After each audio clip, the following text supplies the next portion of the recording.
Okay. Hi. Hello, everyone. Oh, Hi. that's a way to start out. Yeah, well, I have some phlegm in my throat for some fucking reason, so...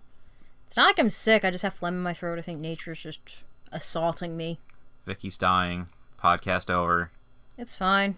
No, not really. Vicky's fine. Vicky's not fine.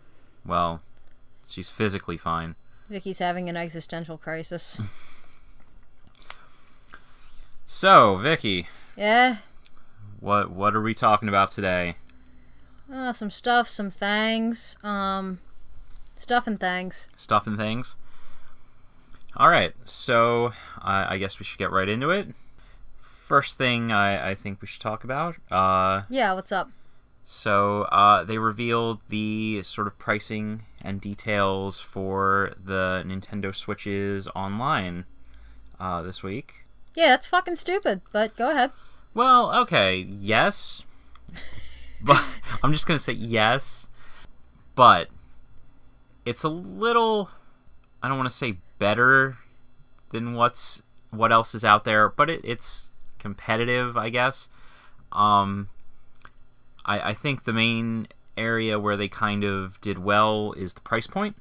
It's only $20 for a year, $19.99 for 12 months. Oh yeah, that's much better than gold. What was that, like $40 for the year? That's like, I don't know, it started at $60 for a year, I think, and I think it's gone up since then. I want to say it's $80. I don't know. I don't pay for any of those. Oh, it was $40 for like 3 months. Right. Something like that. And now, PlayStation Plus costs money, and they all cost money. If you want to play games online, you have to pay money. You could just get some real friends and, play in your living room, like real people. Yeah, but a lot of games don't support that anymore, unfortunately. I think we went over this last time. There's, no local multiplayer for certain things. Yeah. Because that's fucking stupid. It's because they know you don't have real friends. Right, some games still have offline multiplayer, and wow. That's really sad. Everything's really sad. But no, sure, some games are still going to have offline multiplayer, but it's a lot more common now, I think, to find games that do have online multiplayer, but not the offline, which is weird. I would think if they have the sort of structure in place to have a multiplayer mode, you could have the local multiplayer mode. Maybe they just think we're a bunch of hermits now. Well, I mean, they wouldn't be completely wrong. I mean, hermits don't have a good internet connection, though. I guess that's true. I mean, we can't all be like that dude from Chaos Head. Well, okay. Just calling it out in my little neat hut. Gotta have that little neat hut. Just surrounded by your anime. My wonderful husbandos and waifus. By your 2D waifus and... Okay. Well, 2D's always been better than 3D, but... Well, we'll get into that some other time. Especially with Metroid, 2D's better than 3D, so... Oh, controversial. Yeah. A little bit controversial. Prime can suck my dick, even though I enjoyed it. I'd agree with you. I do agree with you, but, I mean, still, people hype up Prime a lot. Of course, it's beloved. People love Prime. That's why I just need to take a, little, serrated knife, just jab it in there and twist a little. Just unnecessary force. And I'm just letting you know now, I did play and beat Prime, and I thoroughly enjoyed it. I liked it a lot better than when I was 12 and I played it. I picked it up for the GameCube, obviously, back when I was a little baby, and I'm like, what the fuck is this? This isn't the Metroid I remember. This is some 3D bullshit. I played the original Metroid on the NES, and, because my brother had it. I'm going to say something controversial. Oh, boy. The original Metroid wasn't very good. It was okay. It was a better idea than it was in execution. It was before its time. Let's say that. You know what the perfect 2D Metroid was? Super Metroid? Fusion. Super Metroid? Fusion. No, I think it was Super Metroid. I'm pretty sure it was Fusion. Not that Fusion was bad. I liked Fusion. I mean, except for the fucking survival horror parts where I nearly shit myself. That was the coolest part of Fusion. I screamed like a little bitch during my first playthrough. Well, you do that in all horror games. When the SAX was coming at me, it just reminded me of real life and real life coming at me. Sure. Actually, a lot of people say that about Zero Mission, which I haven't played. I also have not played it. I would like to. Yeah, but a lot of those games are all like real expensive now, I think. Oh, yeah, it's not like we could just go to the eShop or something. Never mind. Let's not talk about the fucking eShop. We're going to get to that, actually, because there's no virtual console anymore, right? Cunts. The Switch's online service is going to include a selection of NES games, which you can just play if you have... if you're subscribed to the Nintendo subscription online service. When you hook yourself up to their space bucks. Yeah. It's like a Netflix-esque service, I guess, where it's just like, here's NES games, you can play them. How about they can go fuck themselves? I go pop in my Animal Crossing GameCube disc, and I go play NES games like that. I missed that. That was really amazing. Cool. Yeah. I played Balloon Fight for so long, my mom's just like, dude, what the fuck are you doing? I thought you were playing game with 3D graphics. I'm like, barely. It's a game within a game.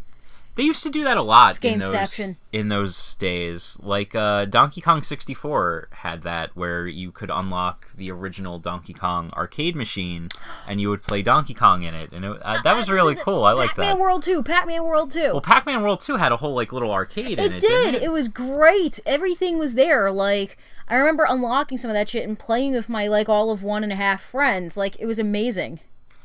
1.5 friends. It's because they were a friend of a friend. Oh, I see. They weren't half a person. I mean, they might as well have been. They were a little bitch and they died. Well. Like, regularly. They couldn't even beat me in Versus in Enter the Matrix.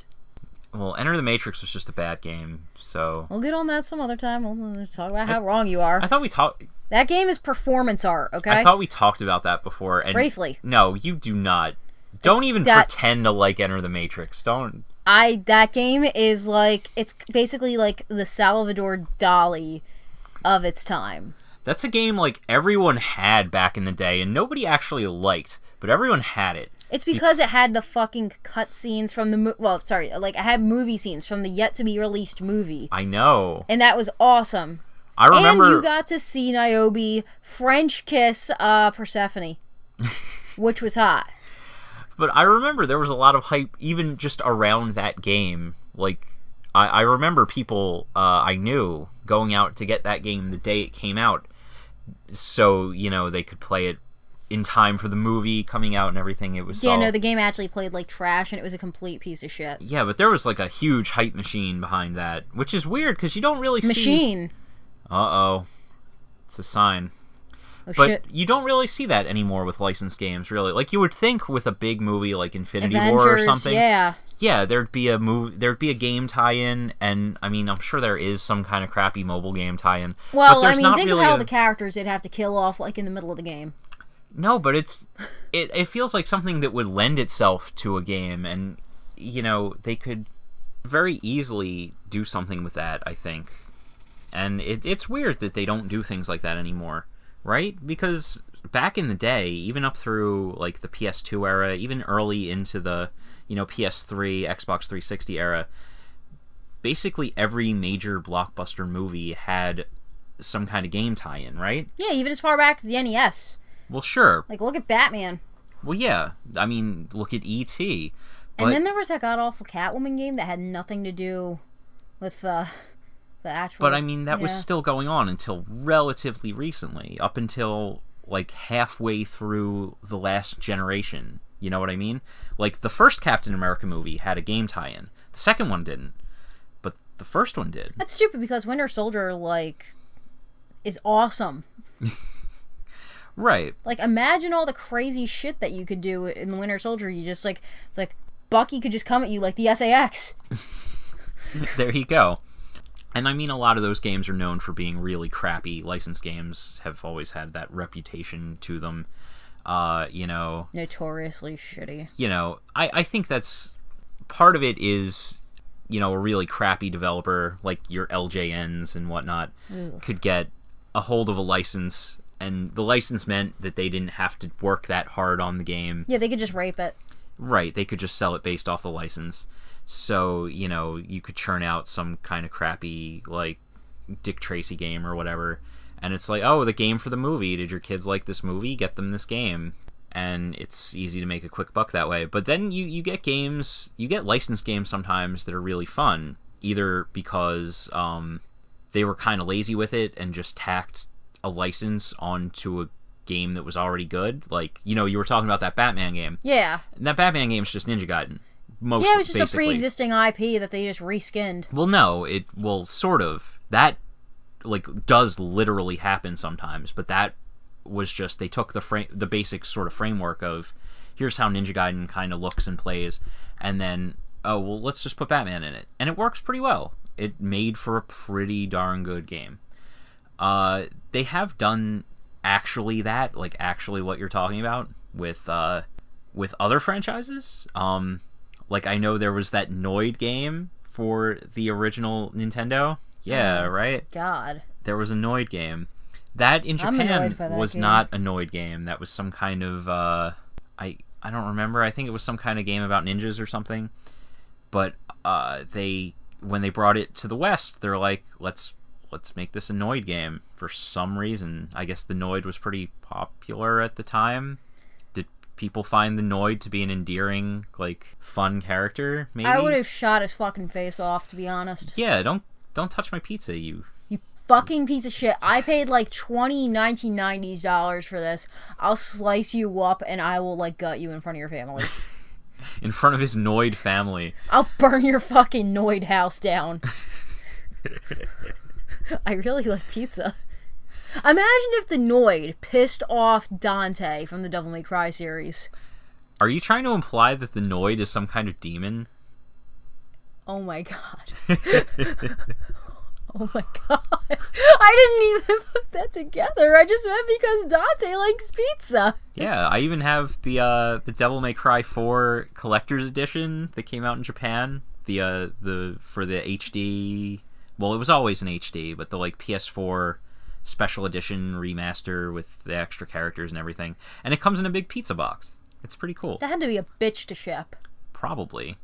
It's don't crush his pizza or he'll just fucking kill us. Oh yeah. But yeah, okay. So what we were talking about, Nintendo, right? Yeah, they did some shitty online service to compete with their competitors. Right. There's going to be cloud saves now, but the cloud saves are, again, only if you pay for the service. Which is $20 a year. $20 a year. Again, that's not terrible, I guess. And also, you need to use their phone app if you want to, talk to people. Which I don't... do they need your phone number? Do you know? I don't know how exactly it's going to work. I don't want people to know my phone number. No, I don't think you need... Well... Right? I think you go through an app. I don't think you have to give people your phone number. So it's calling somebody on Facebook Messenger, then. It's just it's ding ding, it's me. You don't know my phone number, go fuck yourself. It's cool. Yeah, I could just call up that 12-year-old that's been fucking me over in Splatoon and just threaten to kill him. That 12-year-old, it's like, I'm having sex with your mom. But, it's no. Yeah, well, guess what, kid? I'm your daddy. Dude, that doesn't make any sense. Shut the fuck up, child. But yeah, playing Splatoon online now is going to cost money. I guess it'll keep the fucking normie trash out, but... Yeah, because that works so well with Call of Duty and Overwatch and League of Legends and all that other stuff. And if anything, it just makes it worse. Well, League of Legends is free to play online because it's a PC game. But Call of Duty and Halo and all those other console online games, yeah, that keeps out the trash, right? Yeah, that's... That paywall really does a great job keeping away the small children, the little 5-year-olds playing these M-rated games.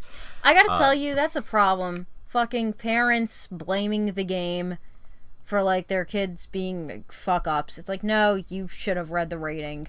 You shouldn't let your kid be online unsupervised. The second a kid starts saying something about their mom, you stare them down until the kid says your mom is a nice lady. Then you hear little Billy being hit with a fucking belt. Well... I do not advocate for child violence. She literally just advocated child violence, but yeah, fuck children. They're annoying. Don't let them play video games. Right, or else there's going to be some incidents. Child Protective Services will have to be called. There will be probably some kind of hearing lots of hassle you probably don't want to go through. Yeah. But no, there's some kind of app. You can't communicate directly through the Switch, through the game. You need to use an app in addition, which is really bizarre, I think. I'm not really a fan, but... like, for starters, think of all those poor people who have no space on their phones. Oh, yeah, I know. I have to delete something off my phone every time I want to download an app. Every time you want to download, like, an image, I send you a funny meme, and you're like, fuck. Yeah, kind of. It's terrible. Yeah. Because I can't save things directly onto my SD card. Another failing of technology. Yeah, everything has to go onto the onboard storage first, and then I can transfer it to the SD card. And what's the deal with shit like Uber and Lyft not being able to be transferred to the fucking SD card? Just some apps. I guess it's something with permissions on the app. I have no idea. I don't know. Uber, Lyft, listen to us. Fix that shit, or get punched in the deck. A lot of apps are like that. It's not just Uber and Lyft. I know. It's there's like some like convenience store apps.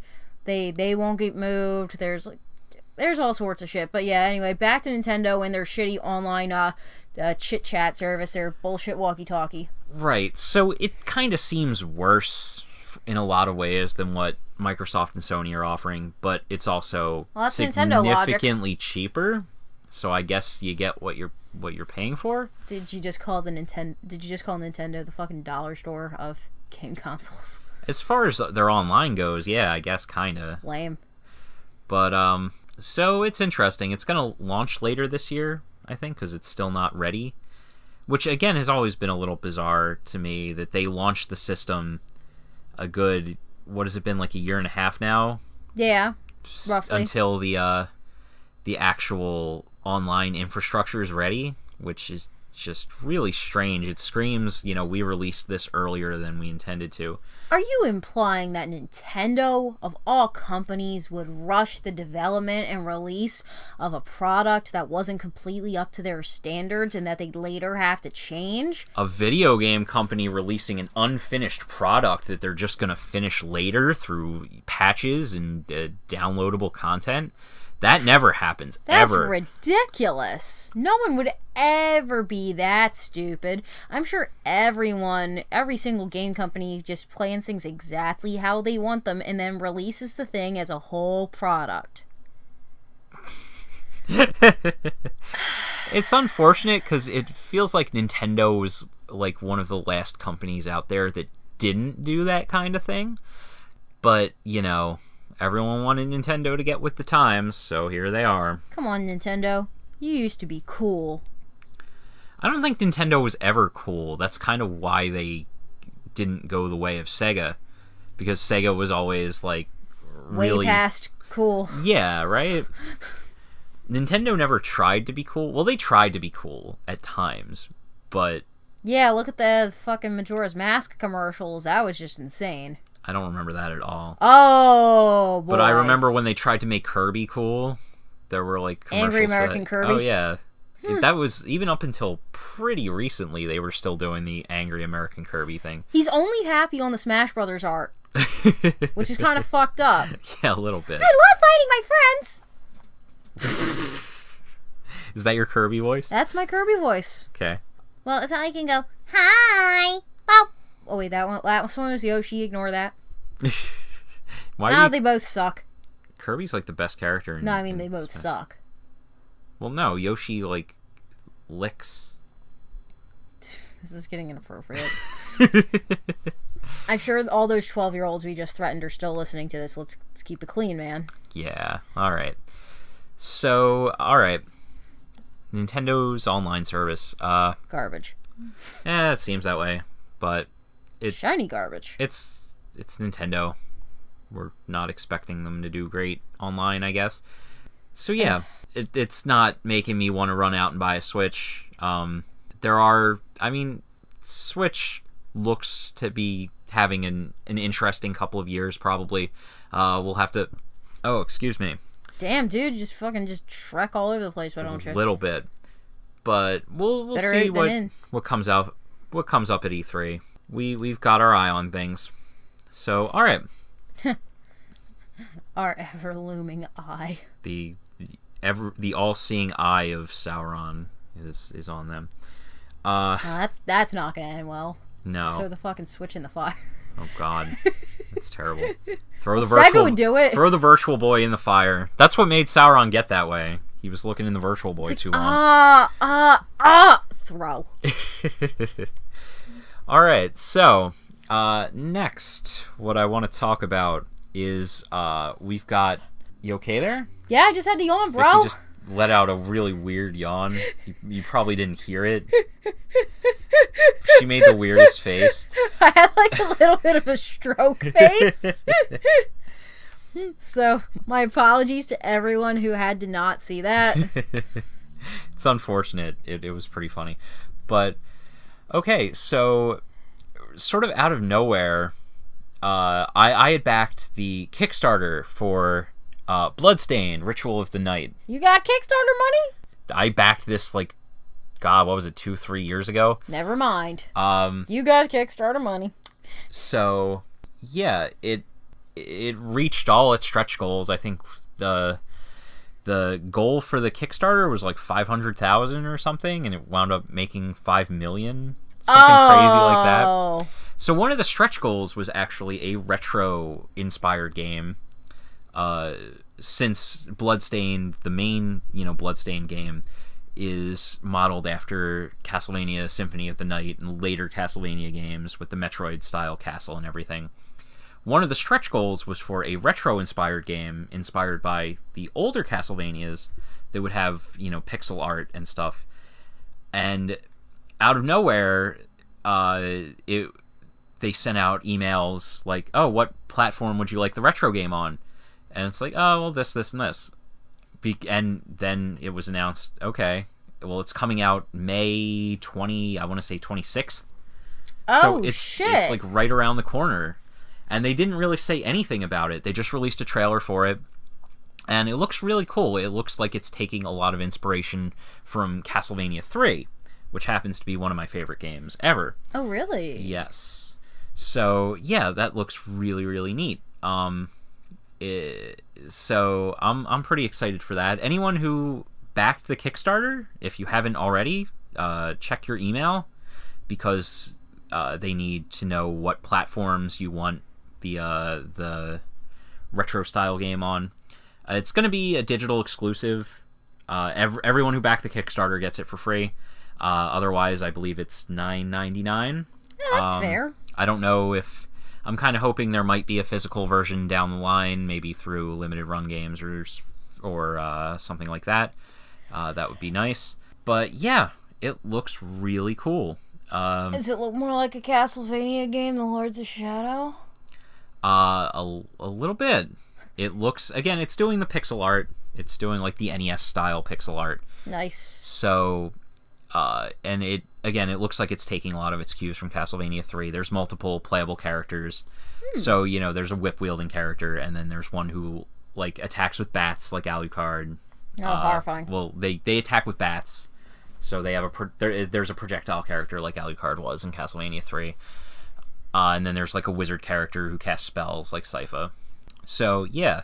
And that just looks really, really nice. And it's cool. Again, we talked about Castlevania a few podcasts ago, and how Konami just doesn't seem to know what people want or what to do with it. They don't want to make a traditional Castlevania, seemingly. They're making that weird multiplayer cell phone game. And this looks more like, the Castlevania I want than anything Konami's done probably in the past decade. So... Kind of sad to see your heroes die, huh? I guess so. It's just like... God. That's just really unfortunate. Like, you just look at all these things that had so much potential. These companies that used to make these things you love. And you end up with... squid lollies, and you have to fucking pay to play as them. What? Talking about Splatoon. Oh, okay. I thought you loved Splatoon. I love Splatoon, but it's just like, now I have to pay to play online with my friend. Oh, okay, that's like what you're talking about. One singular friend. And, like, what the fuck? Like, what happened with PT? As we said before, like, look at all this shit that could have been good, and then nothing good happened. Right. Well, that's what happens. It's like modern times. I'm like, I'm just not hyped for any video games anymore. Really? Yeah, no, not really. Like, I mean, there's some fighting games coming out, obviously, or that came out that I'm just like, oh shit, that's something to look forward to. But, like, when I was younger, there was, like, release after release of all these awesome fucking games, even for stuff that I didn't have, like, systems for, like, and it was awesome, and now I can't tell if I'm old or my tastes have changed. I don't think they have changed, but, like, I'm just not hyped for anything anymore.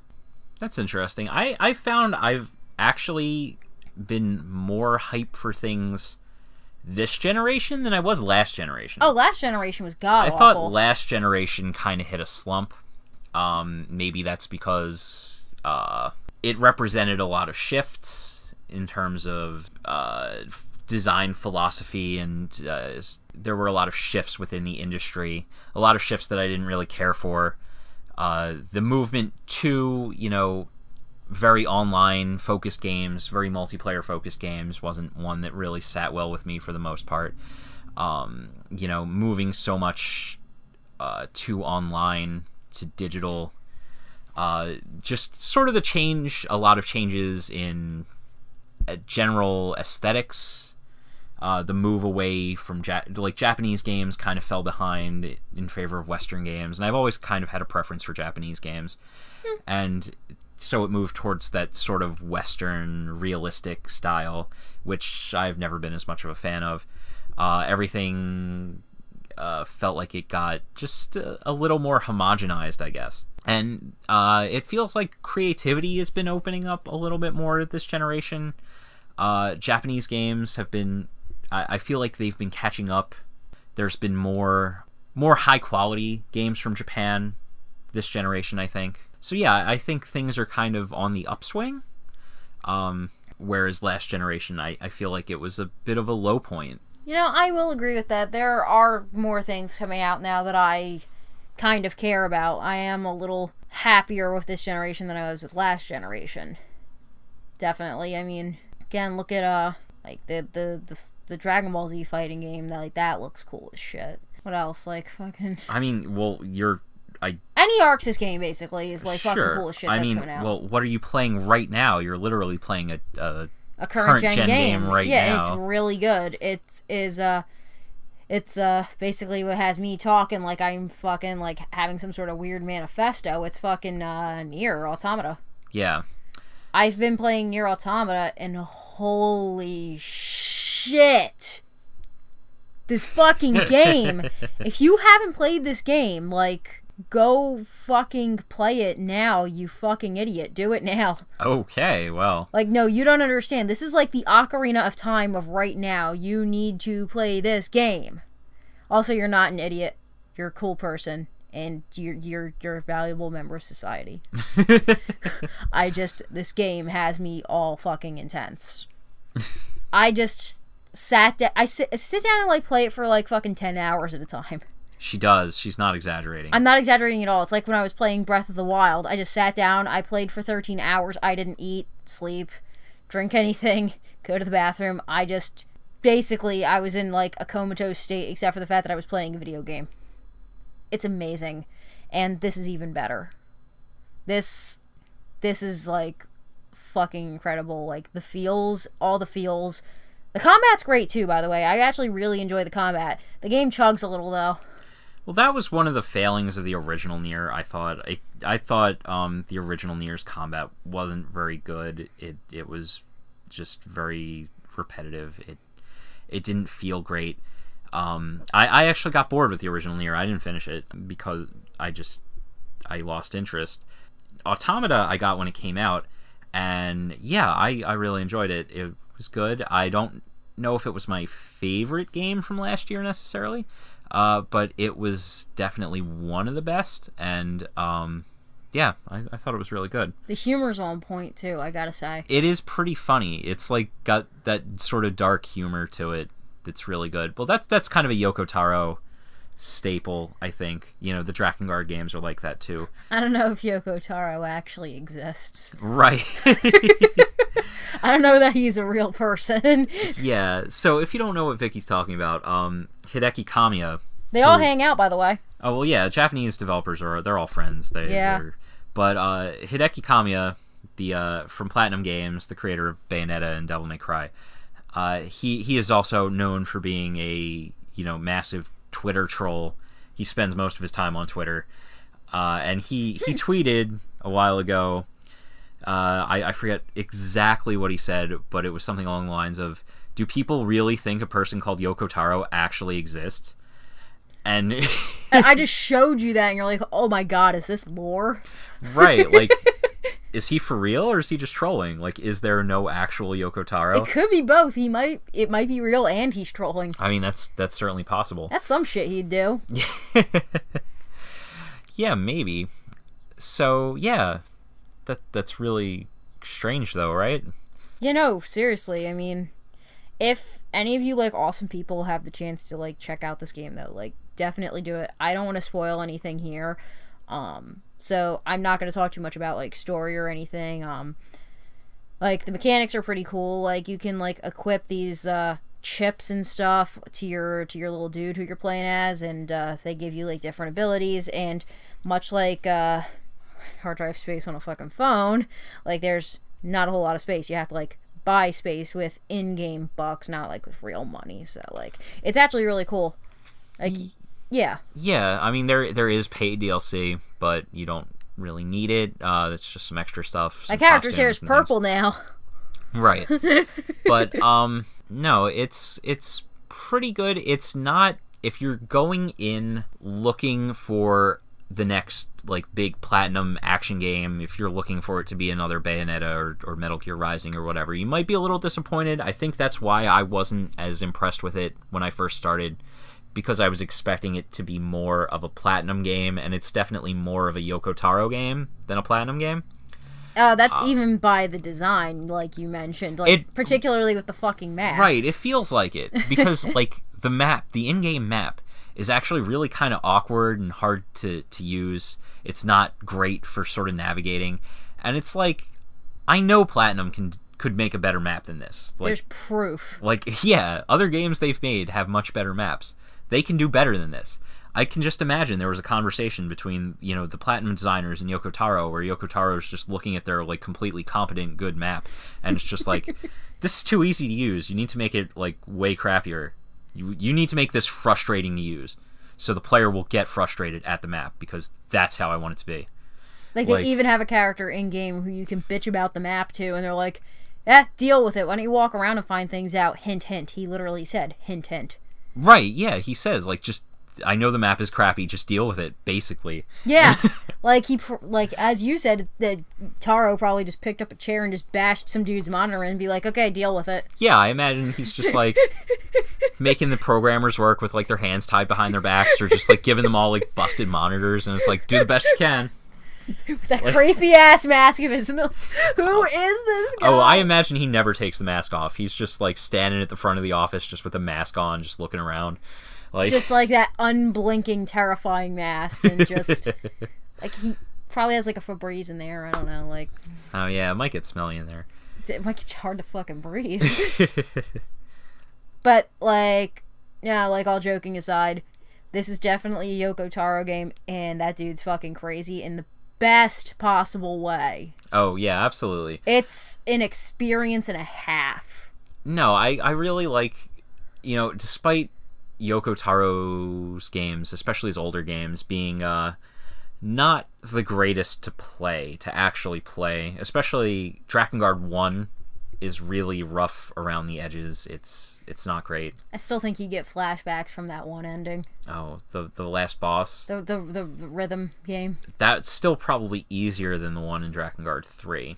I thought the one in Drakengard 3 seemed a fuckload easier than that, because I can actually follow the beats to music. Well, yeah, I have no rhythm. I'm too white to have rhythm. I'm sorry.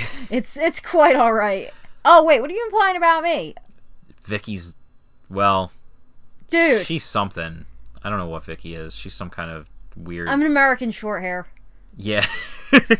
But your hair's so long. I am a Maine Coon. Okay. Okay. Yeah. But yeah.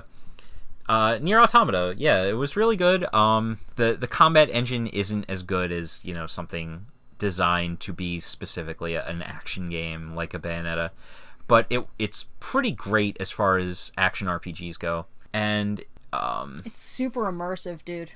I honest to God feel like it's super immersive.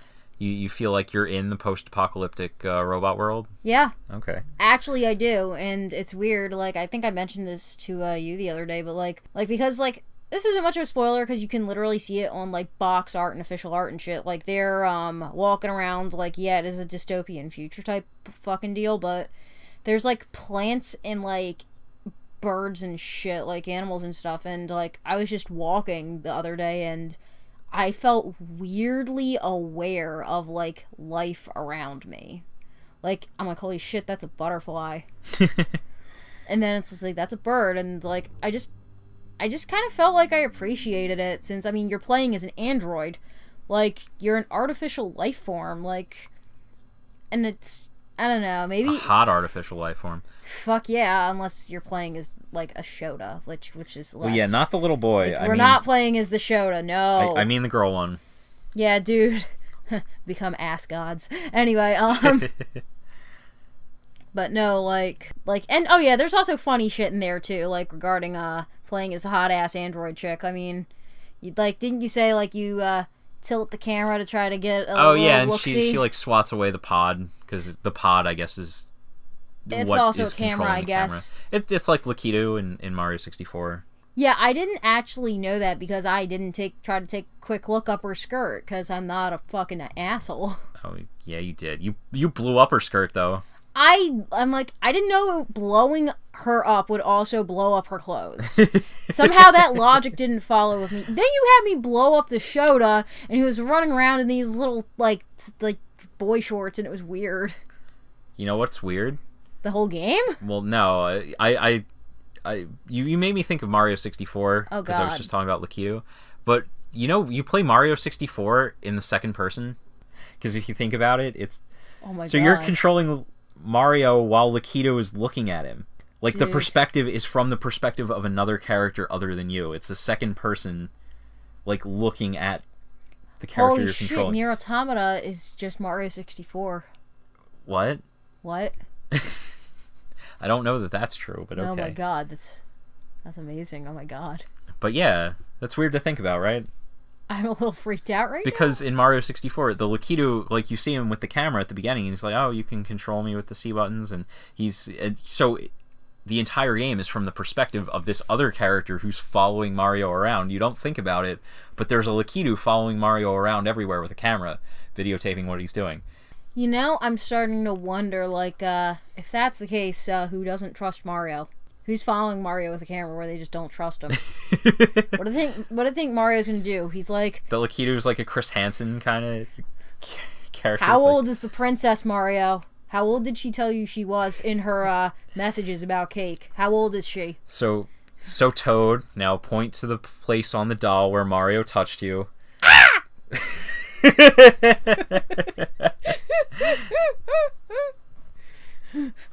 Oh, this took a very dark turn. You said Mario touched your turnips. Where did he touch your turnips, Toad? Where? Oh no. Mario makes me bake him cakes, and it's not the okay kind. They have weed. Well, I guess it could have been magic mushrooms, but I think that would have been the more obvious joke, but maybe Mario just likes some of the bud, okay? Anyway. I mean, you saw his outfit in Mario Sunshine, like Endgame, like him running around. Oh, well, no, he's just got the, like, Hawaiian shirt on with the... What the fuck do you think he's doing with those, like, dark-ass sunglasses at all times? And the fucking Hawaiian shirt on, and apparently he has nipples now. That's super weird. I just can't get over that. That's just... Yeah. But they took away Link's nipples. Yeah, Link has no nipples, but Mario has nipples. It's weird. Maybe elves just don't have nipples, I guess. I mean, we need to strip down Zelda and find out. Yeah, we do. Yeah, Dude, we she's do. like 16. So is Link. You'd be okay with stripping him down. He strips himself down. Oh, well, that's convenient. Anyway. I gotta say, I did actually I thoroughly enjoyed Breath of the Wild, by the way. I could tell you did. Yeah, that whole, like, not eating, sleeping, peeing, pooping, any of that thing. Just hogging the TV. You were, like, at work, dude.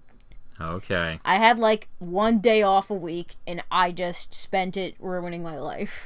Aw, that's and, fine. like, burning and exploding foxes. Nier is also I'm cool. a vegetarian, by the way. I like the I actually like the shoot 'em up elements in Nier. That's cool. Actually, that after I finished Nier, it really made me want to go play shoot 'em ups for a while. I was on a big like Toho kick, if you'll remember. I remember that. My after I laptop finished got Nier. full of that shit. Well, your laptop actually kind of sucks. It kept like lagging, and then the music started desyncing and stuff with the game. It was really weird. Have you ever considered the fact that maybe my laptop's already too full? No. That wouldn't cause that to happen. No, but I was playing it on my computer. My older, crappier computer somehow ran the games better. It was which is really strange. But yeah, no, I 1cc'd Embodiment of Scarlet Devil. Oh wow, that's kind of cool. Yeah, I'm proud of myself for that. I was Very actually really proud of myself for that. It wasn't even hard mode. It wasn't lunatic mode. I was just playing on normal. So yeah, I'm kind of a scrub still, I guess. But didn't your brother like cheat super hard at Toho, like by playing it on a really shitty computer where everything was slowed down? Oh yeah, he used to play on our old computer at the old house, and that computer was just a piece of junk, and it couldn't run those games well at all, and everything slowed down to a crawl when there were a lot of bullets on screen, and that actually made the game significantly easier. I would imagine. Yeah, but no, it was a lot of practice. Like I put a lot of time into being able to do that. It was a lot of fun. Yeah, no, I really enjoyed that. I started up Perfect Cherry Blossom as well. I was not able to 1cc that. I kind of want to go back to it and 1cc that one. And I can play the two who's. You sure can, Vicky. You sure can. You know, as somebody who's part Japanese, like I'm really fucking bad at anything even remotely Japanese. I can't fucking speak it. I can't fucking play the games correctly. I'm actually trash. Aw. Oh, you're fine, Vicky. You're doing fine in Nier. Thanks. You said I sucked though, but okay. Well, I mean, compared to me, because I'm great. That's one thing with Nier. That's probably my biggest problem with it is there's no well-balanced difficulty. I feel like the normal mode's too easy and the hard mode's too hard. I noticed that normal mode too. It's stupidly easy. I'm like, why am I like just murdering everything? This is stupid. Yeah, but then when you kick it up to hard, everything kills you in like 2 hits. So there is no good difficulty that feels, right. That feels like there's a proper difficulty curve. Normal is just way, way too easy. What the hell does easy mode look like? I don't know. It has like a lot of auto stuff. I guess it's kind of like Bayonetta, where it just does a lot of things for you because there are all those chips you can only equip on the easy mode that are like, this automatically uses items when you're hurt, or this automatically, does air combos for you, or whatever. And I'm just like going and automatically unequipping that shit. Like, nah, I don't need it. I don't need it. But there's the thing like that in Bayonetta, right? Like, where you can just do combos, you mash the one button and you just do all kinds of combos. And it makes the game easy for you. I mean, I can see the appeal of that if you're like, this is your first video game you've ever played, but like... I'm not going to judge people. Like, maybe they just literally, like, they just want to play it for the story itself. And you know what? Okay, that's fine, but... Sure. Well, I think that's why the difficulty settings are there to begin with. But I would have preferred maybe if there was a difficulty in between the normal and hard. Yeah, I was thinking exactly that. Would be good. Like a half step. Yeah. So, yeah, I mean, I know a lot of people... Like, I know people who always play their games on easy... because they're just playing for story or whatever. Yeah. And I mean, I guess that's fine. It's just, you want to have, if you're going to have options, you want to have options for everyone, I think. And if you're not going to have options, you have to make sure everything's just really, dead on. Like, in that case, what do you err on the side on? Do you want it to err more on the easy side or the hard side, right? Like, yeah. And I guess that's not an obvious question to answer. Yeah. Right? Like, I don't know. I was thinking about this, and I guess I'd prefer it to be a little harder. Yeah. But you don't want it to be hard for the wrong reasons. You know what I mean? Yeah, no, I understand that. Like, have it be, like, an organic difficulty. Right. You don't want it to be hard just because the controls are awkward or, because there's some kind of fundamental problem with the design. I'm one of those monsters that, by the way, never fucking changes their controls.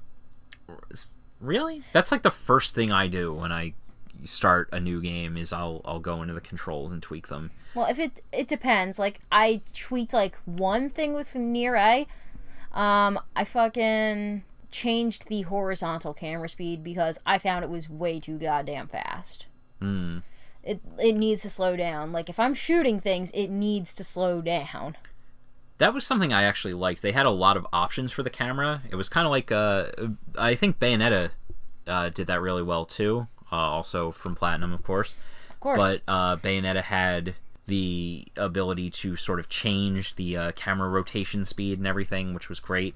I think I actually cranked it way up in Bayonetta because the default was really slow. But I like how Nier actually gave you options for how zoomed out you could make the camera. And there were separate options for when you're in and out of combat. Which is cool. Right. That was great, because I actually have it set to like zoom the camera out a bit when I'm in combat. So you can see all your enemies. Right.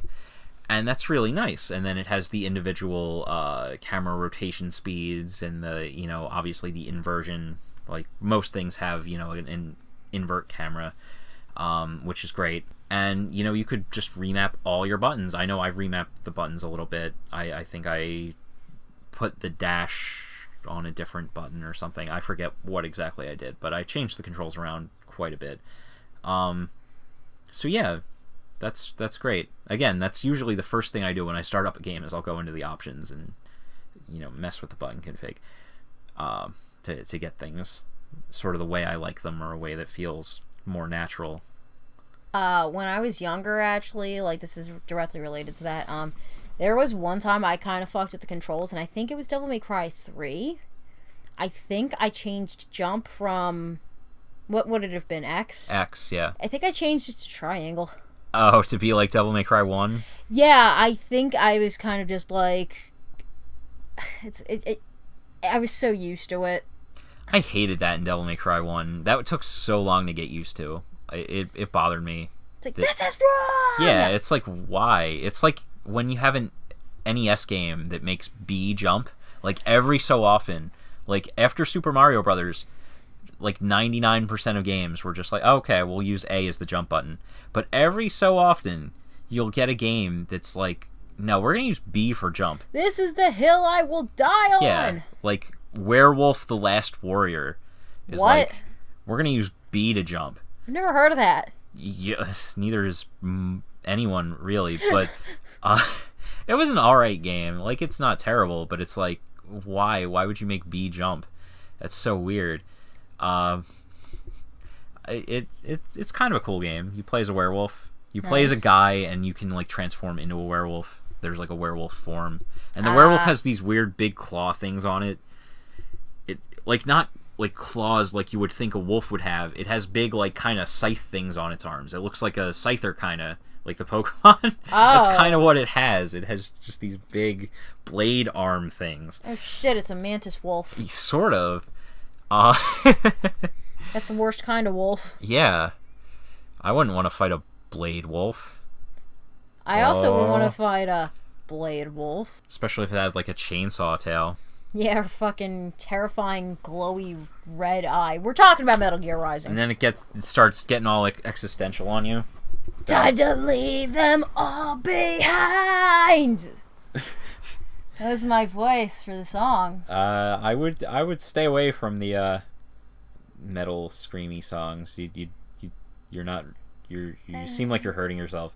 Yeah, probably could have something to do with the fact that air was choking me out earlier. Yeah, you seem to keep coughing because you're choking on the air you're breathing, which isn't great. That I feel like that could be indicative of something. I'm probably dying.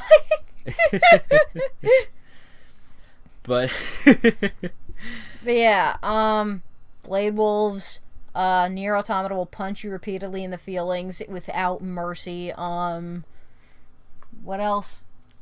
Yeah, no, it's a good game. Yeah, definitely check it out. I wish I remember when they were developing it, in an interview with Yoko Taro, he was saying that he really wanted to make a shoot 'em up and that Square wouldn't let him.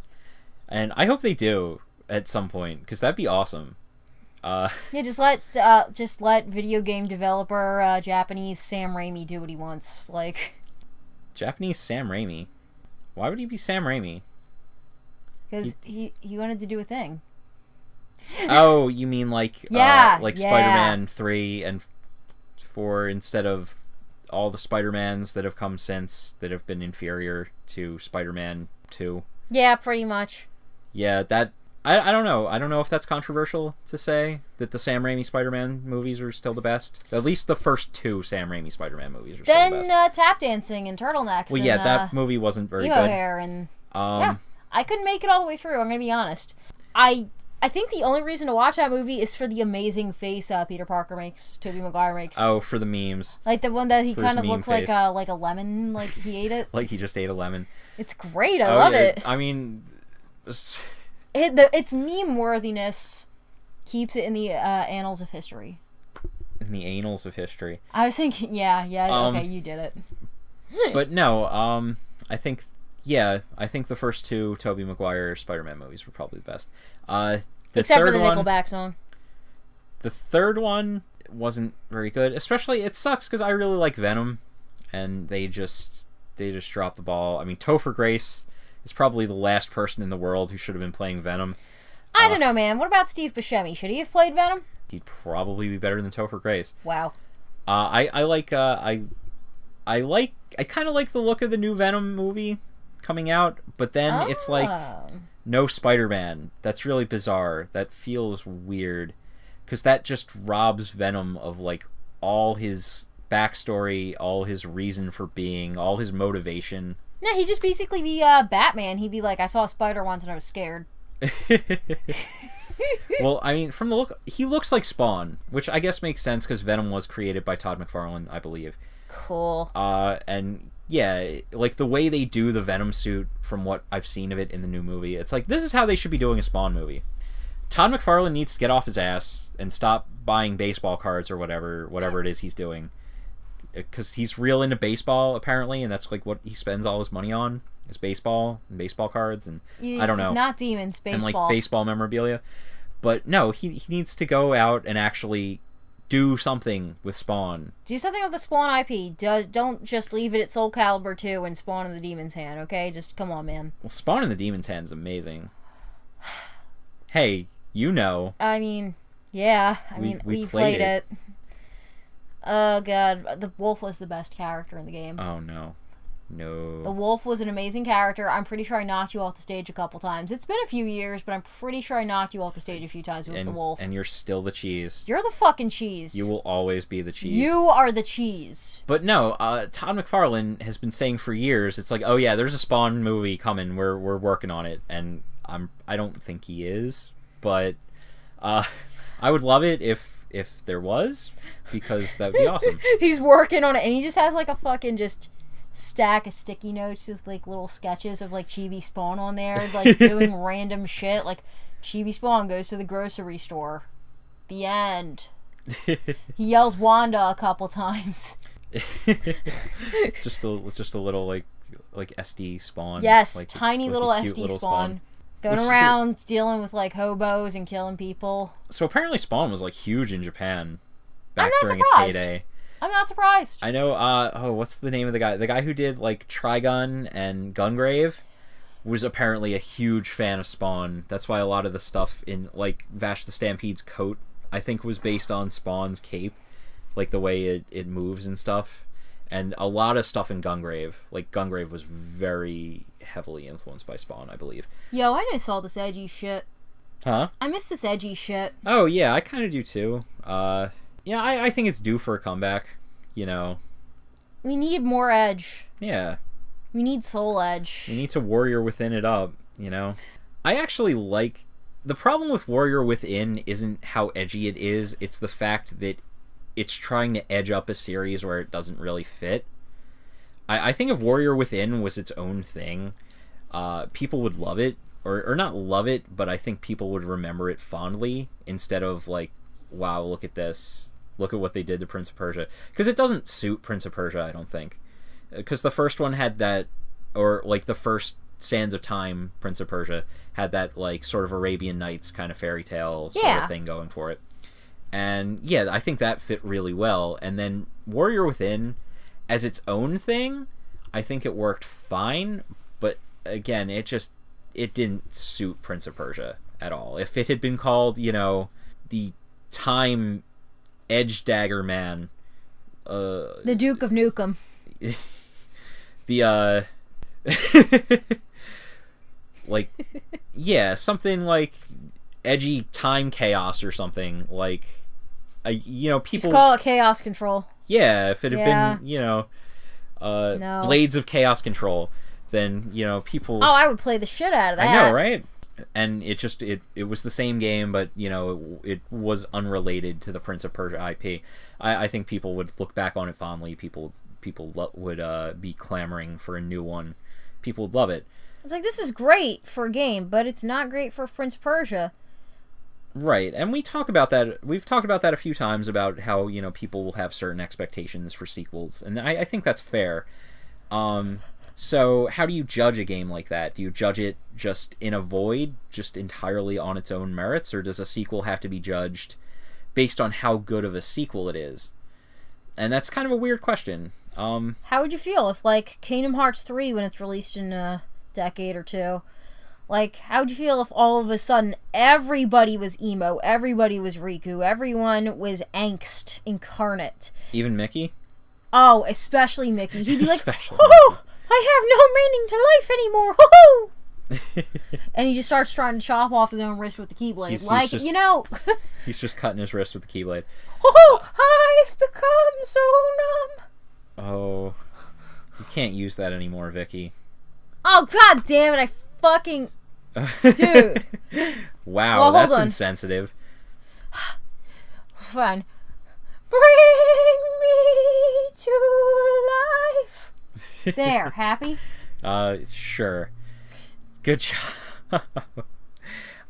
But that's always interesting. Like, how do you review a game like that? And I don't think there's necessarily a wrong answer, but it's interesting to see what kind of, you know, perspectives people have on that. I mean, there is one wrong answer. Oh, what's that? Not playing it and judging it without playing it. Well, sure. That's called being a little fucking shit weasel. Yeah, don't bitch about games you haven't played. Like, I know it makes you look cool on the internet, like, it gives you, like, those interwebs creds, and the other fellow 12-year-olds will think you're cool, but you're just a tool. Well, I mean, you can still bitch about a game you haven't played, I guess, because there are things you can tell about a game without playing it, right? Yeah, like, what if they took all the Pokemon out of Pokemon and replaced them with Digimon? You'd probably be pissed. Right. But don't, especially if you're writing a review, like a professional review. Uh-huh. And those still exist. Oh, yeah. And they admit sometimes, like, oh, I didn't finish this game, like, before this review came out. And it's like, really? Like, I feel like someone reviewing a game should play the game to completion first. Wait, how the fuck would they how would they review Nier if, like, they didn't get all the endings? Right. Like, you can't. Something like that, especially, where every different ending is actually important. Like, yeah, every branching path is important. Like, you get bits and pieces more and more of the story. You can't just play it once. Right. Well, I mean, with Nier, the way they structure it, it's not... the endings aren't really endings. They're just sort of the end of that particular arc. It's set up more into arcs rather than branching paths. until the very end. And I guess I shouldn't have said that because you haven't finished it yet. But no, I knew how it was structured. Okay, but at the very end, there's kind of a branch. And it lets you go back and do the other branch, but... No perma-missables for this one, that's good. No. That's very good to know. Yeah, which is cool. Just temp-missables. I always hate perma-missables in like RPGs and things. That's one of my big gripes with Tales games, is there's always perma-missables. Like... You have to play through with a guide. Right. If you want to get everything, you have to be playing through with a guide from beginning to end. It's not like you can just go back when you're at the end of the game with a guide and be like, oh, okay, here's some stuff I missed. I can go back and get it. Yeah, like Ocarina of Time. Like, hey, Skulltulas, whatever you pronounce them as, you can get them whenever the fuck you want. Right. I'm pretty sure it's like that with most of the pieces of heart, too. Yeah, I don't think you can generally Can't you miss some of the heart containers? I don't think so. Like, what if you just walk away from the dungeon? Like, it's not still there, is it? Yeah, it is. I actually did that in Ocarina of Time by accident because I didn't realize that at the very beginning I never saw the heart container the Goma dropped. Oh, well, disregard me. That's hanging out there, so go get it. You can go back and get it. Go open up your file from, like, 15 years ago, maybe, or something. Like, 16 years ago, and just go get your heart containers, people. Because then after I beat the Dodongo... He dropped a heart container, and it's like, oh, okay. Dodongo just like smoke. And it's like, I wonder if the other boss dropped one. And it's like, oh, it did, okay. Because I didn't notice, I guess, at first. So, yeah, I had never gotten the first heart container in Ocarina of Time. Damn it, Baby Robert. I know, right? Baby Robert sucked at Ocarina. Wow, okay. I would have made fun of Baby Robert. Probably beat it before you. I didn't start playing video games till I was 7. So yeah, you probably beat it before me. Probably beat it before you. I also was, like, significantly poorer than you. Oh, well, okay. Trying to make excuses. That's what I'm hearing. Hearing excuses. Yeah, you're right. If I really wanted a game that bad, I should have just gone to the GameStop and punched the dude in the dick and ran out with my copy of Ocarina of Time. Exactly. Jeez, Vicky. Pump those tiny legs, you little fatty. Run, run, baby Vicky. Just take it. Take it. Take it. Yeah, do you remember that time Sonic appeared in fucking The Simpsons? Do you remember how they referenced that recently in that Lego crossover game? That's so insane. It's like references that are references to references. What the fuck? Because if you have Sonic and Bart Simpson teamed up, and it's like, if you see any of the gold bricks, Bart, you know what to do. Just take it. Take it. But, yeah. Oh, that's good. I just, like, why don't we just have Meme the game? Remember Meme Run? Oh! That game that got pulled from the Wii U eShop for, I'm pretty sure because it was, like, stealing assets or whatever. Everything in that game was just stolen assets. Every single last thing, and everything was, like, IP theft. Like, we didn't get to play it. We actually probably could now because, you know... of the magic of theft. The magic of theft. But just take it. Take it. So yeah, I'm gonna have to look into that. Because Robert was never heard from again. What ending would that be? Robert tried to play Meme Run and just disappeared forever. Ending M, meme. He's like, get memed, scrub. Oh boy. You know, exactly like 2 people will understand that because 2 of them will have just picked up Nier, like, right in the middle of this. But yeah. Sonic. Meme Run.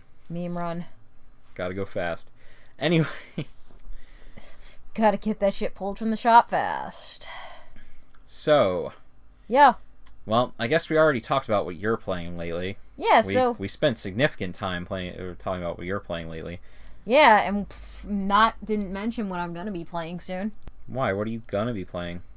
What did you just buy me, dude? Oh, Pokemon. Yeah, Pokemon. The Ultra Energy drink. Yeah, Ultra Energy. Wait, Monster Ultra. It's a thing, dude. I'm playing an energy drink, dude. I don't know that you are. But I'm okay. really tired, just FYI, everybody. I'm so tired. But yeah, no, Pokemon Ultra Moon. Well, I've been playing Pokemon Regular Moon.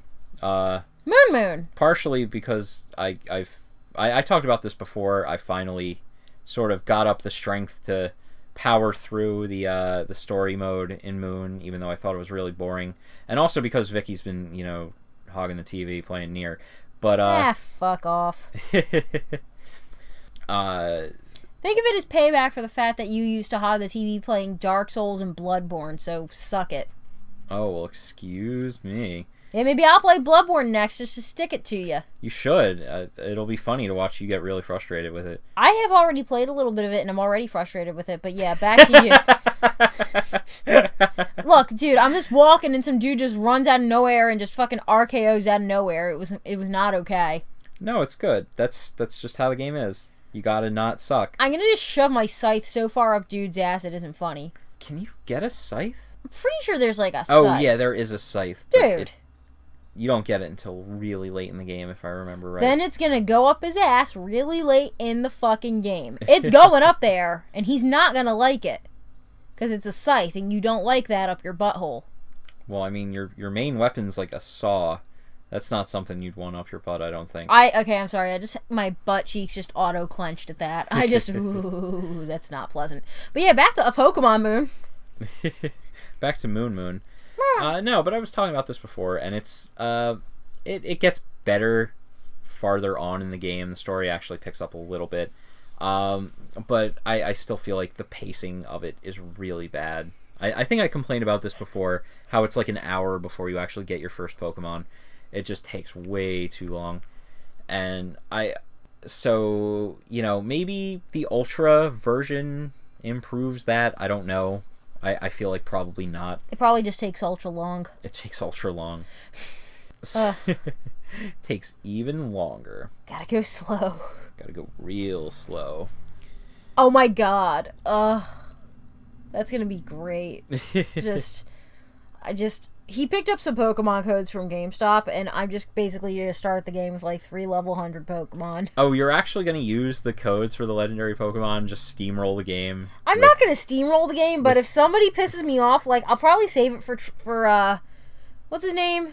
Trainer Joey or something. Just stomp his Rattata with, like, literal Pokemon God. Like... You're just going to steamroll him with Xerneas or whatever. It's like, I sure am looking forward to the really fun and fair Pokemon battle.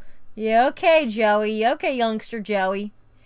Goes Evil Toll.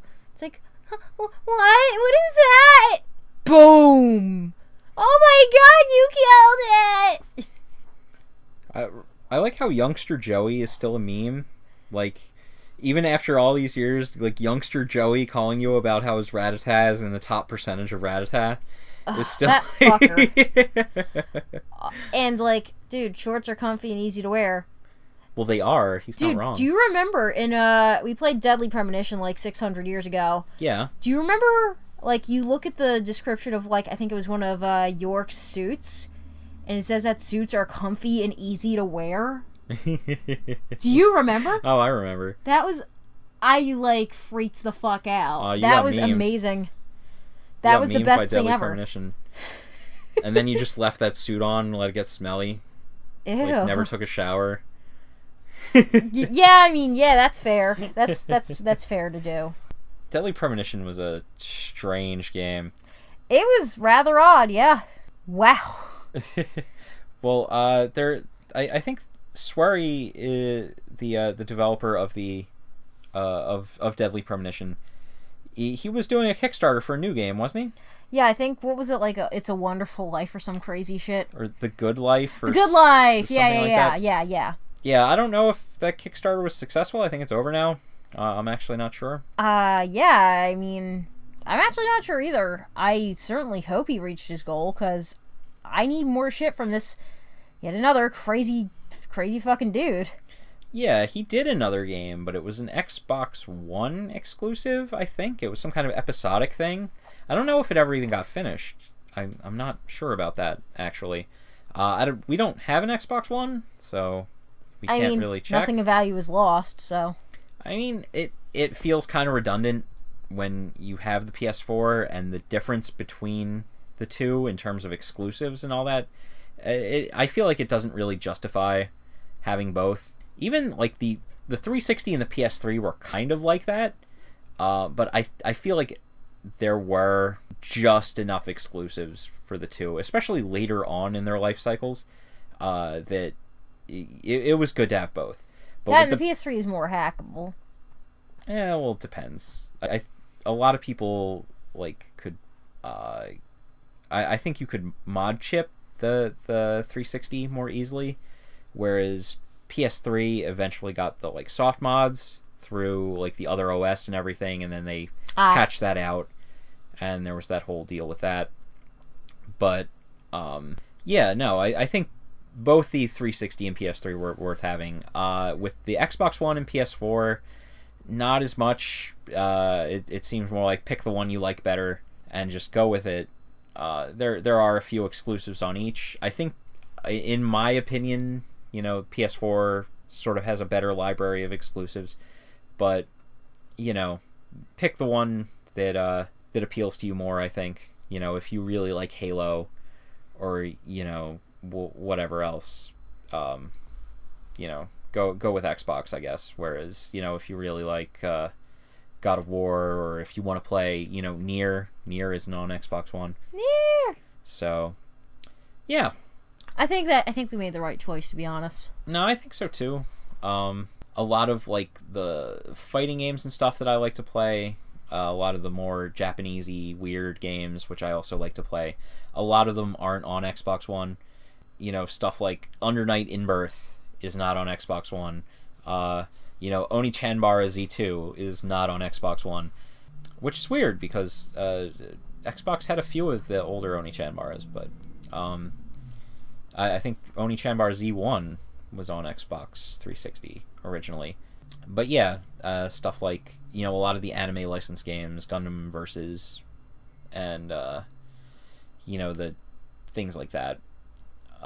You can't get those on Xbox One. Like you can get a lot of the bigger name things like Dragon Ball Fighters and things like that.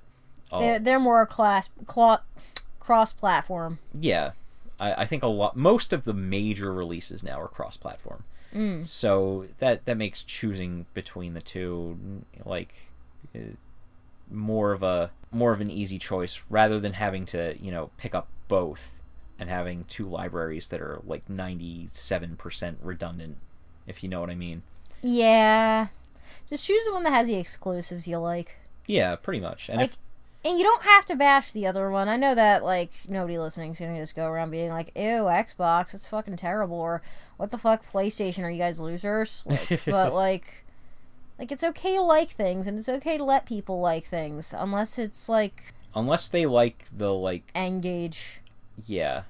Yeah, if you like the N-Gage, you are probably one of those kids who ate paste. Oh, let's get Nokia back into the console race. I want I want the home N-Gage. No, I don't want N-Gage anymore. I want marriage. Okay. Well, that's gonna be their new system. Marriage. The marriage. Yes. Because they've been engaged for too long. They've been engaged for a long time now. Ugh. Well, that was my shitty joke for the day. That wasn't your only bad joke for today. That was my shitty joke for today. Oh, okay. There were other bad ones, and I'm sure there's a record of it now. There's a record of all of them now. But yeah, fuck Nokia. No, instead we should get Sega back in.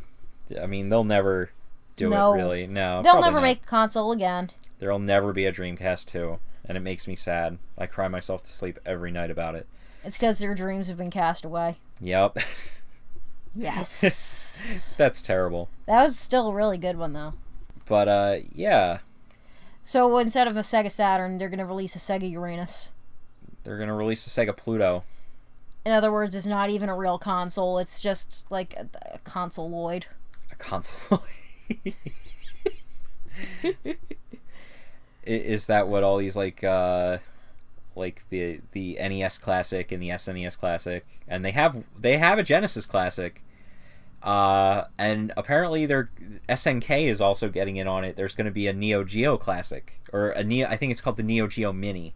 That's kind of cool. Yeah, it could be cool. Depending on how they do it. I've heard that the Sega ones are not that good, because the company Sega has been partnering with isn't really putting out high quality stuff for it. I'm sorry to interrupt, but didn't you bust out your Neo Geo in front of your coworkers within the last decade? Well, no, I don't have a Neo Geo, but it was a Neo Geo Pocket, and yeah, I took it to work one time because I wanted to play it, and it's like. And your coworkers were just looking at you like, "What the fuck is that monstrosity?" Yeah. Well, no, the Neo Geo Pocket. You're thinking of the Game Gear, I think. Because the Game Gear is the one that's like huge and takes a 40 million batteries. Yeah. The Neo Geo Pocket's actually pretty small, and the battery life on it is great. I think it only takes 2 or maybe even just 1 battery. Oh, nice. I forget how it is, but it's small, and I actually really like. It has like a weird stick. That's not quite a stick. Like, it's not a D-pad. It's like a little nub. It's almost like the thing the 3DS has. It's just like a nipple or something? But it's more like clicky. It's a clicky nipple? Sure. Are you okay? Okay. Question, do you or do you not have a Wonder Swan? I do have a Wonder Swan. You have anything good for it? No, I have... Well, yes, but I have one game for it, and that's Guilty Gear. Did you ever bust that out in front of your coworkers? I might have. But yeah, I only have the one game for the Wonder Swan. Man. Handhelds are awesome, dude. Yeah, it's a shame there really aren't any anymore if you think about it. Yeah, it's just kind of... Nintendo has said they want to support the Switch until... Or the 3DS, I'm sorry. They're still going to be supporting the 3DS for the foreseeable future. I think they said up through like 2019 or maybe 2020. I was going to be like, oh, that's 4 years from now. I'm like, wait. No, it's like 2 years from now, which is still pretty good considering, It came out when I was in college. Right. And the Switch is kind of the successor to the 3DS. Like, it's since it's both a handheld and a console. But no, Nintendo is still actually releasing games for the 3DS, which I actually like. I don't feel like I know a lot of people are like, oh, they should put those resources into developing for the Switch instead. But I've always kind of liked the idea of sort of keeping your legacy platform relevant, at least for a little while. Yeah, into the next platform's life. Didn't they have their NES support go for a super long fucking time? Oh yeah, they were still making NES games until what, like 1993 or 4 or something. But even console maintenance, I'm pretty sure they kept that shit going for a really long time. Oh yeah. And that's, you know what? Honestly, as much as we busted on Nintendo earlier, I really respect them for that. They were really cool about it. Yeah, I mean, as far as releasing games, the last few generations, they weren't great about that. Generally, super lackluster. Once, as soon as the Wii U came out, there weren't really any more Wii games. As soon as the Wii came out, GameCube was pretty much done. I was looking so forward to Horses with a Z for the Wii. Man, I was really looking forward to that. I'm pretty sure that exists. I wouldn't be surprised because there's so much garbage on the Wii. But,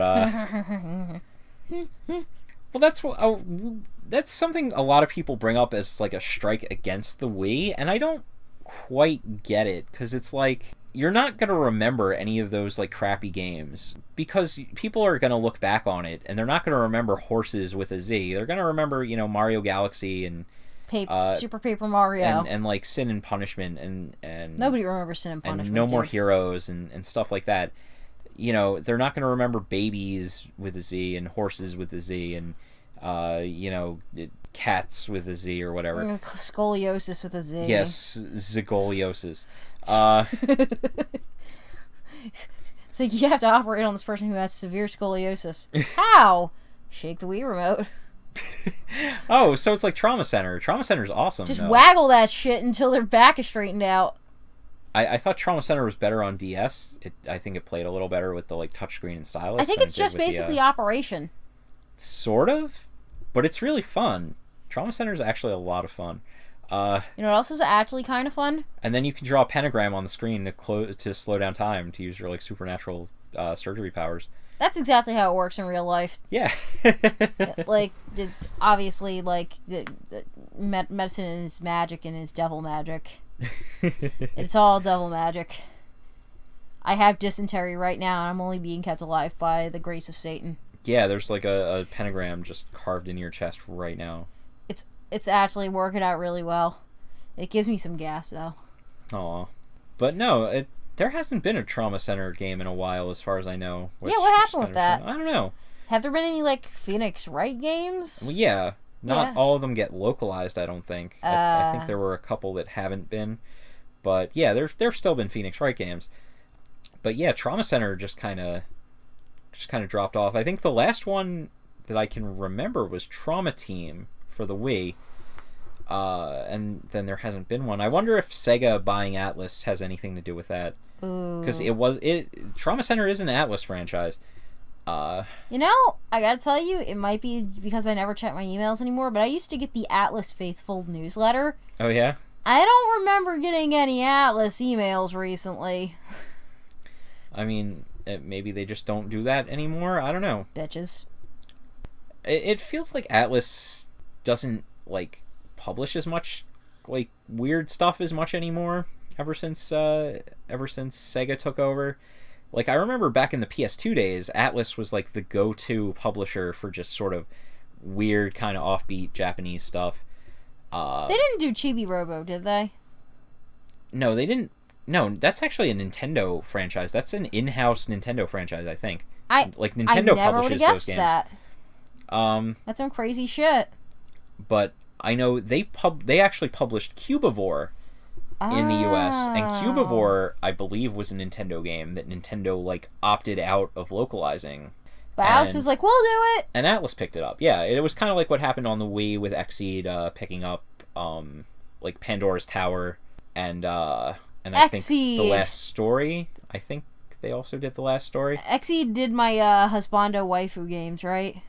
Yeah, they published Rune Factory over here, I believe. I like Rune Factory so much. It's so good. It's a nice little slice of life where you can sit back, relax, brutally murder goblins and shit. Enjoy some tea with your waifu. Like, it's really nice. I really enjoyed that shit.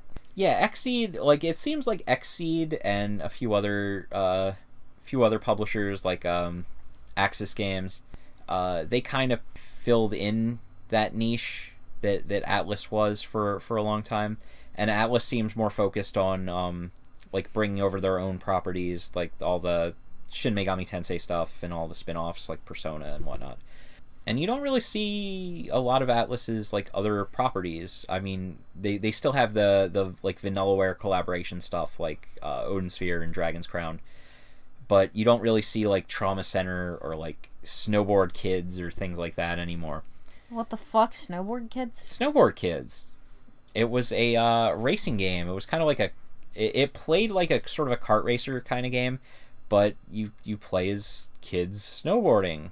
It started out on the N64. I've never heard of this. I think there was one for the DS, if I'm not mistaken, and there were at least two on the N64.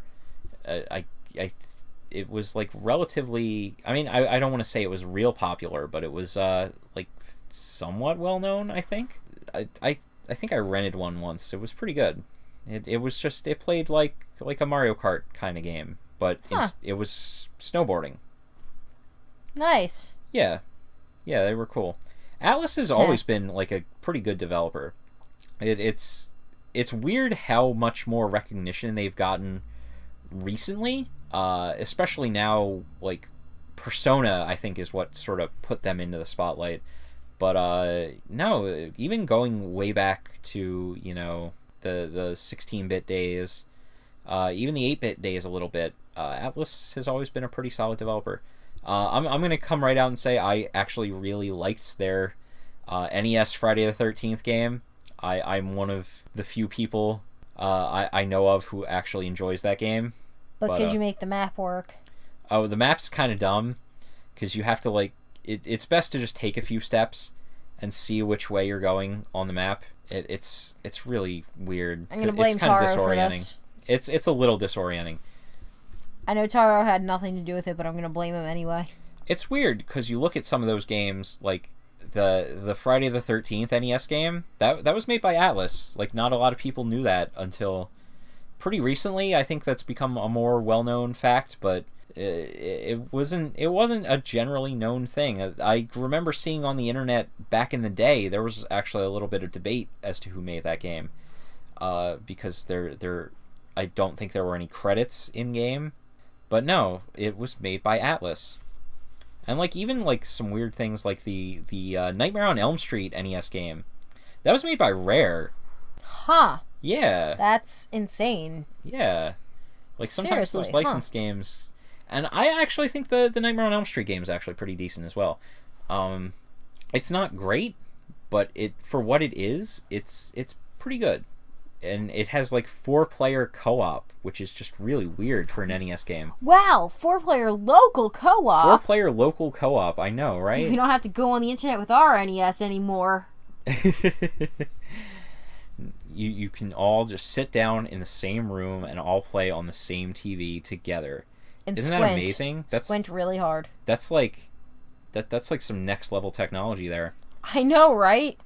I never would have thought that would be a thing. Like, fuck playing online with Mario Kart anymore. Just do it like locally. Who'd thunk would like that's such a great idea.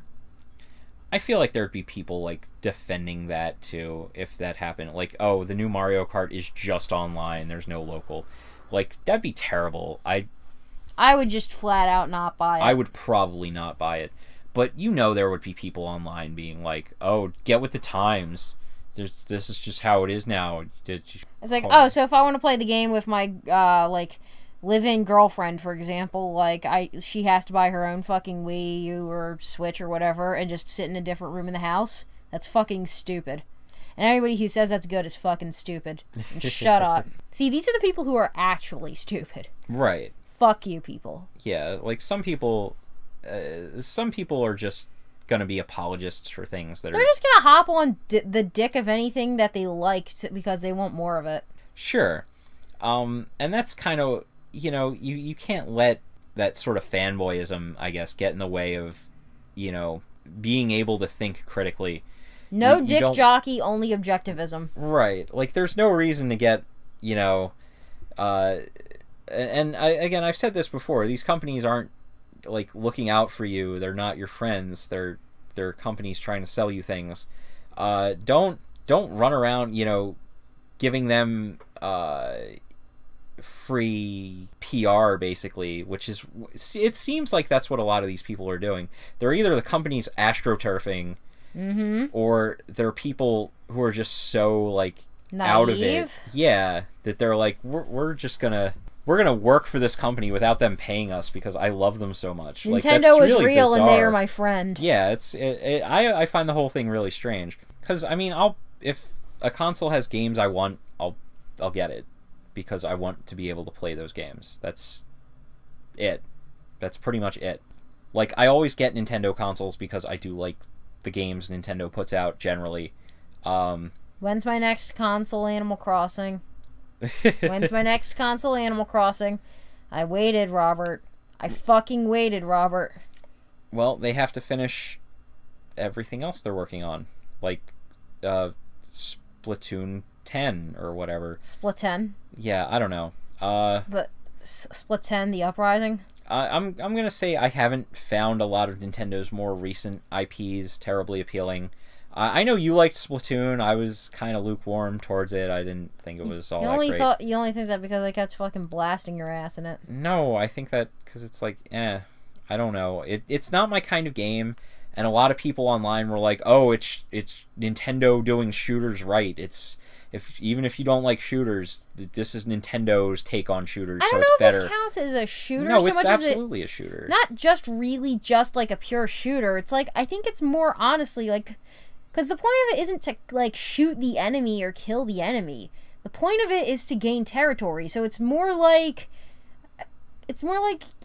what's it called? Fucking, it's Command and Conquer. Well, yeah, it's legit just Command and Conquer. Functionally the same as Well, lots of FPSs have like capture the flag modes, capture territory modes, Yeah, this capture is bases just modes. this is just capture the flag mode. Yeah. And so it functionally it's not that different from other like team-based online shooters. And I don't think there's any actual advantage to actually taking out the enemy players. You just cover their shit and your shit. Well, sure. I mean, the gimmick is you don't have to shoot at the other players. You're just trying to cover space. But that doesn't change it that significantly to the point where if you hate online multiplayer team-based shooters, you're going to love this. I can't see anybody thinking that, having played it, and, you know, it doesn't change my opinion of, you know, online team-based shooters, which, I don't particularly care for, really, and Splatoon didn't really do anything to change my opinion on that. Well, that's fair. Like, honestly, like, we all have our opinion, and I just kind of wanted to do a little bit of devil's advocate there, like, because honestly, it is definitely functionally a shooter, but yeah, you're right. It's like one big capture the flag mode, and yeah, like, yeah, it might not change everyone's mind. It might change some people's minds. Like, who knows? I just think it's worth a shot. No pun intended. Well, yeah, sure. Like, I mean, if you think it looks interesting, I mean, there's no reason to not give it a try. But single player is kind of entertaining too. I see. I didn't try the single player, so I mean, oh yeah, maybe dude, you gotta try it. It's like, actually, it's fun. Is that worth the price of admission though? If you're not like into the multiplayer, that's actually a little harder. Probably not, to be honest, unless you like enjoy like collecting weapons and stuff, which is fun. Like, I mean, if you like simple fun, like, then yeah, pick it up. Just pick it up. Like, but if you're looking for something like a little deeper, like, it don't really go no deeper, homie. And that's again, I haven't played ARMS. That was their other like sort of big new IP. That looked cool as shit, but I didn't touch it, obviously. Yeah, see, I don't think it looks very like interesting. It looks like, again, this is Nintendo gimmicky trying to make a fighting game, but they're trying to put, you know, a twist on it. They're adding sort of a gimmick to it, and I feel like it doesn't look terribly appealing. It might be fun. I don't know. It could be good. I'd be willing to give it a try, but it doesn't look terribly appealing to me. So, you know, I thought Nintendo's attempts at new IPs, you know, back during like the GameCube and N64 eras were a little bit more interesting. But well, even during the Wii era. I'm trying to think of like new IPs. I mean, there were Zack some and interesting. Wiki, that was a Capcom game. That was not a Nintendo game. Oh, my bad. But there were some, like Pandora's Tower, I thought was really, really cool, which that was a Nintendo IP. They didn't develop it. Gambarion, which was the developer who made Jump Superstars and Jump Ultimate Stars, they made that game, and Nintendo published it in Japan. It was a Nintendo IP, but they decided not to publish it here in the West, so Xseed published it. But it is a Nintendo IP. Nintendo funded it and everything, and I thought that game was actually really fun. That's sort of an underlooked game for the Wii. I think it uses the motion controls really well. It does something interesting with them, using, you know, a chain weapon. It sort of lends itself to the sort of pointer controls, because you could use, you know, you could use it as like a grappling hook, or you could like tether enemies to each other, and it was just really cool. But yeah, like recently, I haven't found any of their newer sort of IPs terribly appealing. You need like an island of like forgotten IPs. Like there's like just Captain Billy Rainbow? Hatcher. Like, I know, like, just for like all game companies, so it's like, oh, look, there's Billy Hatcher just sitting all by his lonesome with Captain Rainbow and. Well, no, that was the plot of Captain Rainbow, though. Captain Rainbow goes to the island where like washed up Nintendo characters lived, and was helping them out. Like, he meets Little Mac, and Little Mac's all fat because he's Big Mac now. He's just been eating cheeseburgers since you know, the end of Punch-Out, and you got to help Little Mac get back into shape. And you got to help Birdo get out of jail for going in the wrong bathroom or whatever. Oh, no. Relevant. Relevant. Very relevant. Ooh. Yeah. So there's a patch out for that now. We should play it at some point. I agree. We should maybe put it on the show. yeah, we're working on that. I do own a copy of Captain Rainbow. I bought it years and years ago, back when they first announced there was going to be a patch. That a team, like a hacking team, was working on a patch. And then dropped, and then somebody else picked it up. Yeah. So I've been waiting for a while. I hope I'm not let down with that. With, like, the last time I did that was for Final Fantasy Type 0. I actually bought a Japanese copy of the game because there were people working on a patch, and I waited and waited for that patch. And the patch came out, and I played it, and I thought the game was kind of bad. And then even after that, then they released the PS4 version of Final Fantasy Type 0, like, officially, in the West. And then everyone's just like, wow, this game's not that great. Like, I feel like the reception of the game, back when it was a Japanese exclusive, was, like, weirdly positive, because it was just a handful of people who imported it, and there was, like, a lot of mystique around it.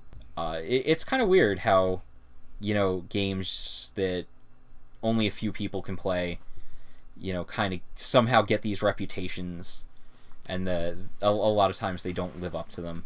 Yeah, it's a secret menu item. Yeah. It's like you got your unicorn frap there, or just... everyone's just like, I want a unicorn frap, and it turns out it's just horrible diabetes. Yeah, kind of. That's basically what happens, I think. Yeah. The myth becomes more than the man, or more than the game, I guess. Or more than the frap. Yeah. But you had that zombie frap, and it was pretty good, right? I thought the zombie frap was pretty dang good. What was that, caramel apple? Yeah. I'm jealous. Aw. Maybe they'll bring it back this year. Probably not. No. But, fraps. You want to go get a frap? I could kind of use a frap.